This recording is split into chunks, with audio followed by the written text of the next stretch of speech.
제가 부임을 하면서 리더십 OT를 진행할 때 늘 서론으로 말하는 것들이 있습니다. 그게 뭐냐면 적자생존이라는 게 서론에 가장 먼저 딱 박혀 있습니다. 거기 옆에 부연 설명으로 뭐라고 되어 있냐면 강한 자가 살아남는 것이 아니라 살아남는 자가 강한 것이다. 네, 아시죠? 이 적자생존의 뜻, 그것이 적혀 있었고 저는 그 살아남는 방식이라는 게 적응이라고 생각했습니다. 그래서 교회에서 살아남기 위해서는 여러분들이 리더십을 하시든지 찬양팀 혹은 찬양대 혹은 교회 내에 있는 여러 봉사 이런 것들을 하면서 헌신을 해야만 살아남는 것처럼 우리가 생각하게 됩니다. 실제로 교회 안에서 그거를 하는 사람들이 잘 적응했다라고 이야기를 하고 그들이 잘 살아남았다라고 평가를 내리기도 하거든요. 그런데 저는 이게 굉장히 소모적이고 피상적인 관계를 만든다라고 생각했습니다.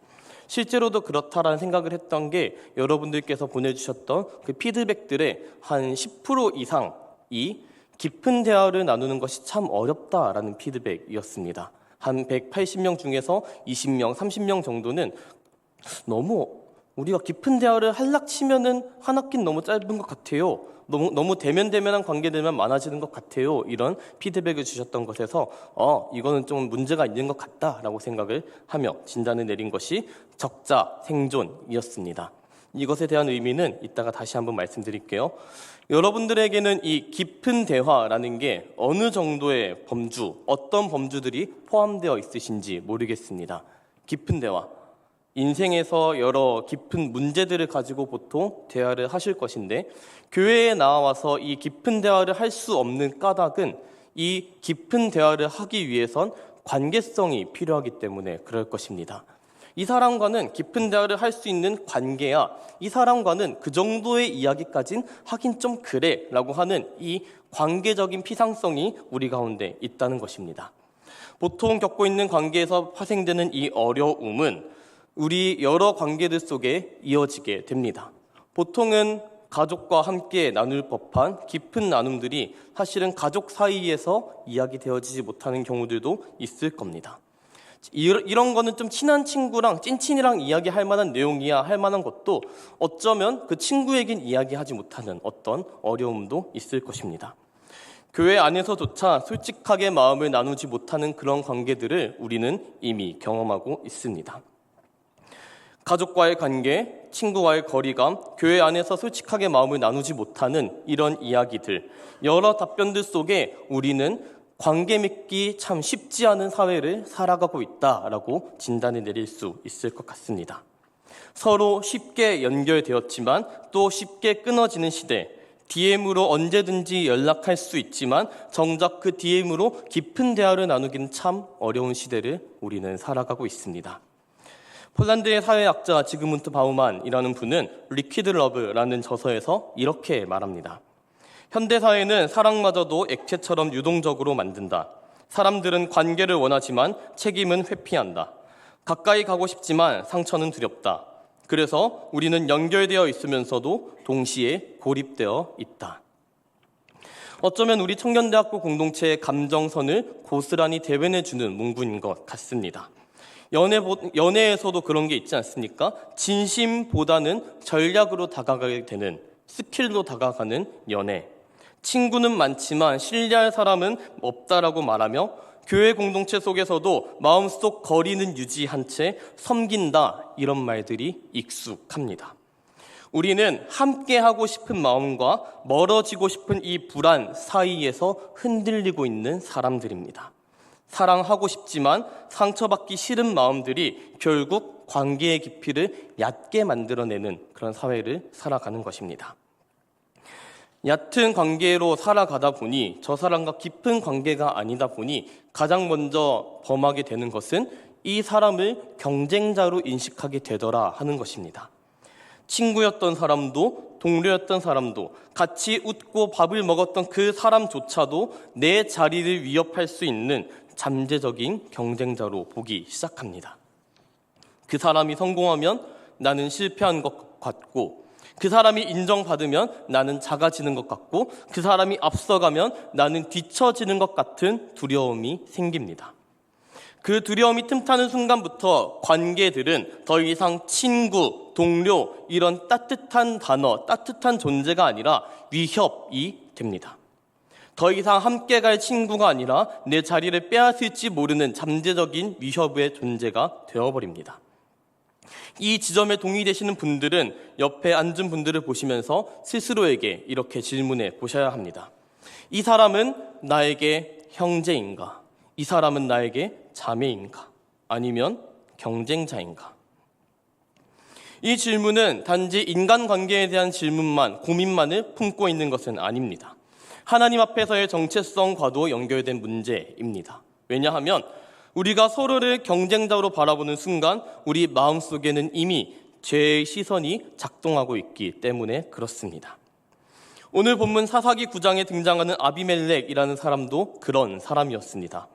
아비멜렉은 원래 형제였던 70명 그 사람을 경쟁자로 바꾸어 버립니다. 그리고 결국 그들을 제거하였습니다. 아비멜렉의 이야기는 단순히 과거의 잔인한 역사 이야기 거기에서 그치는 것이 아니라 우리 내면 안에서 일어나는 분노, 갈등과도 같은 이야기를 함유하고 있습니다. 죄는 관계를 왜곡시킨다라는 것을 이전에 한번 말씀드린 적이 있습니다. 이제 오늘 본문을 통해 죄가 어떻게 관계를 왜곡시키고 그 왜곡이 얼마나 큰 파괴를 낳아가는지 다시 한번 살펴보려고 합니다. 아비멜렉은 기드온의 아들입니다. 그는 70명의 이복 형제를 두고 있습니다. 이 70명은 경쟁자이기에 앞서서 함께 같은 아버지를 두고 자란 형제들입니다. 하지만 아비멜렉은 자기가 왕이 되고 싶었습니다. 그 마음에는 이미 나 스스로만 남아있고 형제는 없는 상황입니다. 그래서 그는 세겜 사람들에게 가서 이렇게 말합니다. 9장 2절의 말씀입니다. 너희는 세겜의 모든 사람들의 귀에 말하라. 여룻바알의 아들 70명이 다 너희를 다스림과 한 사람이 너희를 다스림이 어느 것이 너희에게 나으냐. 또 나는 너희와 고륙임을 기억하라 라고 이야기하였습니다.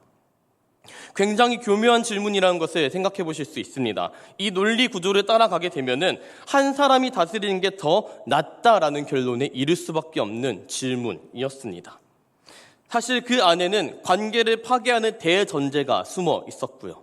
그 대전제는 그들은 너희를 다스릴 나와 경쟁하는 경쟁자들이야. 하지만 나는 너희들과 같은 고륙, 한 몸이야 라고 설득하고 있는 대전제가 들어가 있는 것이죠.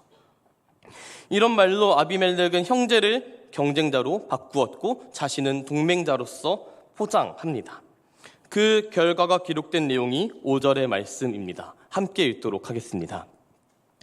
오브라에 있는 그의 아버지의 집으로 가서 여룻바알의 아들 곧 자기 형제 70명을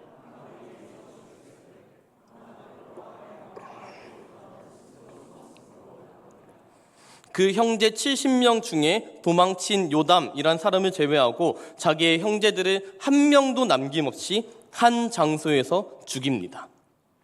이 그림이 조금 상상되십니까? 한 장소에서 69명의 형제들이 죽어가는 모습들이 연쇄적으로 아마 일어나지 않았겠습니까?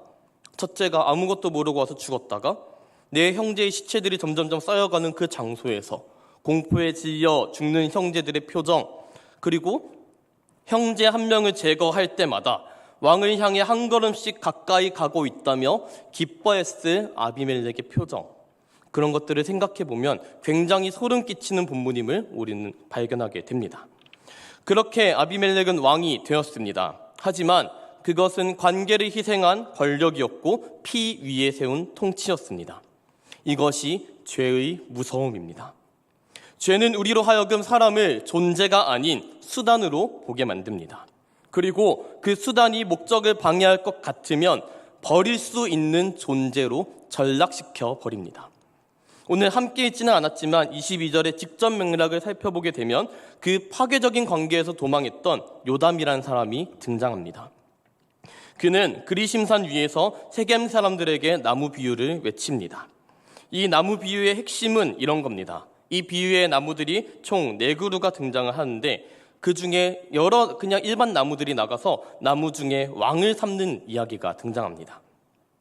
그 중에서도 네 나무는 감람나무, 무화과나무, 포도나무 이 세 나무는 모두 열매를 맺는 귀한 나무이지만 왕이 되기를 거절합니다.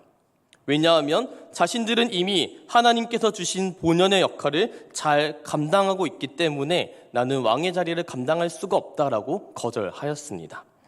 반면에 마지막 네 번째 나무인 가시나무는 아무런 열매도 없지만 자기가 왕이 되려고 합니다. 그리고 가시나무가 하는 말이 15절에 이렇게 기록되어 있습니다. 내 그늘에 피하라. 그리하지 않으면 불이 가시나무에서 나와서 레바논의 백향목을 사를 것이니라. 가시나무에 그늘이 있을 리가 없죠. 이것이 아비멜렉의 모습이다 라고 요담은 고발하고 있던 것입니다. 실제로 아무런 자격도 없고 하나님의 부르심도 없었으며 기름 부음 받은 적도 없었지만 자기의 욕망과 권력욕으로서 왕이 되려 하며 거절하면 불로 삼켜버리겠다 협박하는 사람이 바로 아비멜렉이었습니다. 이에 대해 요담은 너희가 정말 진실되고 의롭게 이 일을 했다면 잘한 것이다. 그러나 그렇지 않다면 불이 나와 아비멜렉을 삼키고 또 아비멜렉도 세겜 사람들을 삼킬 것이라고 예언하며 비유를 마칩니다. 과연 이 요담의 말은 정확했습니다. 죄는 결국 관계를 파괴하고 왜곡된 관계를 통해 쌓았던 이 모든 권력은 결국 자신도 파괴하게 만듭니다. 중요한 것은 하나님께서 이 왜곡된 관계를 그냥 두지 않으셨다는 것입니다. 23절의 말씀을 제가 세 번역으로 읽어드리겠습니다. 그때 하나님이 악령을 보내셔서 아비멜렉과 세겜 성읍 사람들 사이에 미움이 생기게 하시니 세겜 성읍 사람들이 아비멜렉을 배반하였다.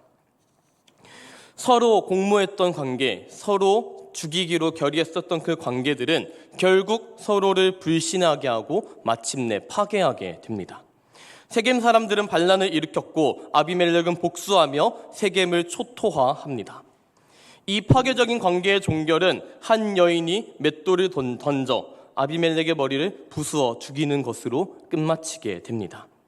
굉장히 상징적인 결말이라고 저는 생각합니다. 자기 손으로 세웠던 권력, 자기 욕심으로 무너뜨린 관계, 자기의 욕심 따라 행했던 그 모든 것이 결국 자기 자신을 파괴하는 그림으로 몰고 갑니다.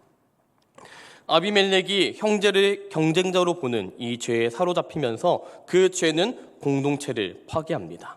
그리고 결국 자기 자신도 무너뜨립니다. 하나님께서는 그 왜곡된 관계를 끝내 회복시키기 위해 아주 허무하고 초라한 죽음으로 그를 심판하셨습니다. 우리도 지금 아비멜렉의 시대를 살아가고 있는 것 같습니다. 아비멜렉은 형제를 경쟁자로 착각한 사람이었습니다. 그리고 그 잘못된 인생이 그의 인생을 무너뜨렸던 것처럼 우리도 우리 인생을 그렇게 보고 있지 않은가 생각해 보아야 할 것입니다. 우리는 이 착각에 자유로운가 생각해 보십니까? 우리도 지금 비슷한 착각을 하고 있지는 않으십니까? 직장이나 사회, 연구실에서는 말할 것도 없을 것이며 함께 신앙생활을 하고 있는 친구를 더 많은 섬김의 기회를 가지는 걸 보며 왠지 모르게 질투하거나 거리감을 느끼신 적은 없습니까? 한 명의 성공이 곧 나의 실패처럼 느껴지고 남이 칭찬받는 순간 내 가치는 사라지는 것 같고 심지어는 친한 친구보다도 그 친구들이 조차도 경쟁자처럼 보이는 때가 있지 않으십니까? 오늘날 우리는 비교가 일상이 된 문화, 인정이 성과로 환산되는 구조, 그리고 형제를 이겨야 살아남는 전쟁터 같은 관계 속에 살아가고 있습니다. 그리고 그 결과 우리는 조용히 우리 마음속에 아비멜렉처럼 형제라는 개념을 지우는 마음을 품게 됩니다. 아비멜렉은 70명을 한 바위 위에서 죽였습니다. 그 바위, 한 바위는 권력의 시작점이자 관계 파괴의 현장이었습니다. 오늘날 우리는 그 바위가 어떤 곳을 두고 있는 것일까요? 현대판 세겜 바위 위는 SNS가 아닐까라는 생각을 해보게 되었습니다. SNS를 켜면 누구는 여행을 가고 누구는 외국에서 공부하고 누구는 대기업 취직해서 사진을 올립니다.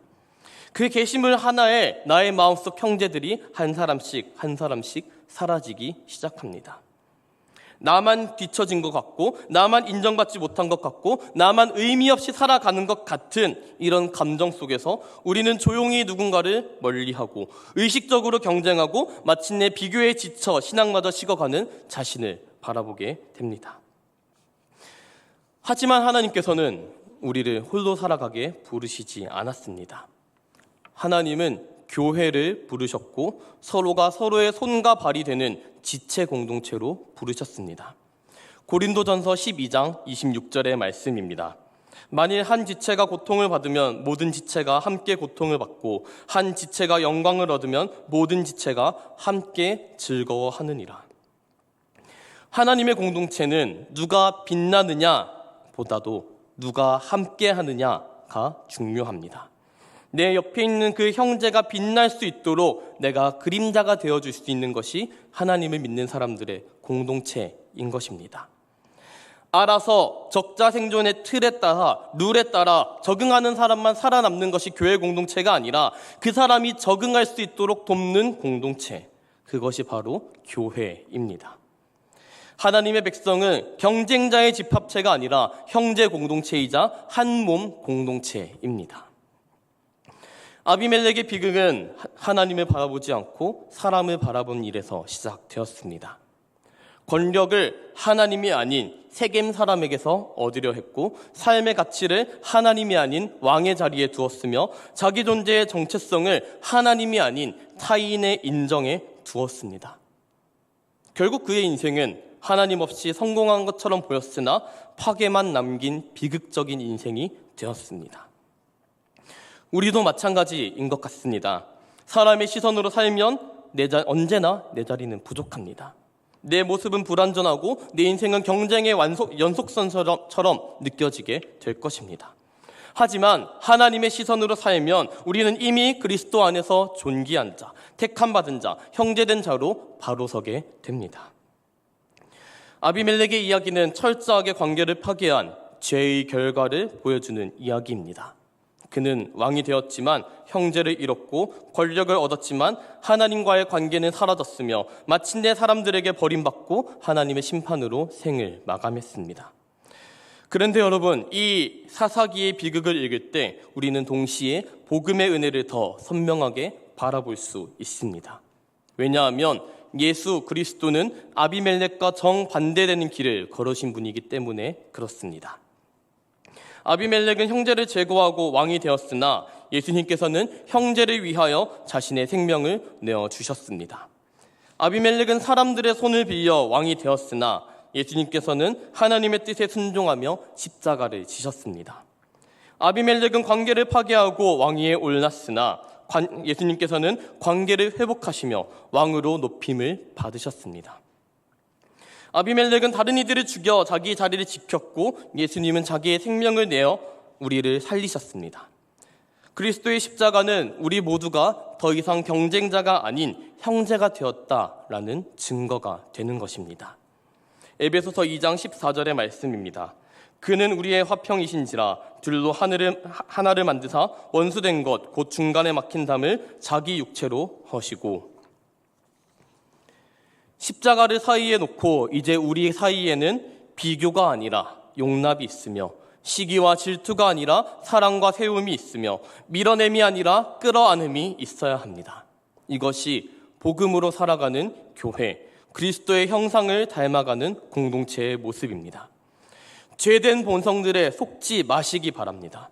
죄는 항상 사람을 수단화합니다. 하지만 복음은 항상 사람을 경쟁자가 아니라 하나님의 사랑받는 자녀로 아무 관계없이 옆에 있는 사람도 하나님이 함께 기뻐하시며 세워가시는 형제 자매로 수단이 아닌 존재로서 회복하십니다. 이 복음이 우리 마음에 들어오게 되면 우리는 비교하지 않고 축복할 수 있으며 무너지지 않고 끝까지 사랑할 수 있으며 홀로 서지 않고 함께 걷는 삶을 살아갈 수 있는 실마리를 찾게 됩니다.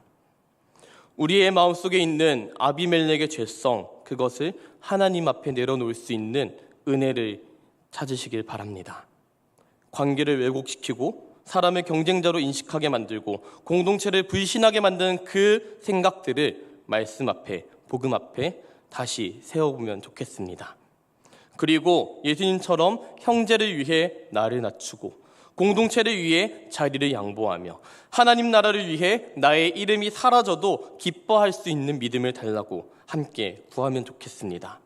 그럴 때 하나님께서는 우리가 세상과 다른 방식으로 승리하는 인생, 하나님과 사람 앞에서 신실한 청년들로 살아가게 하실 줄로 믿습니다.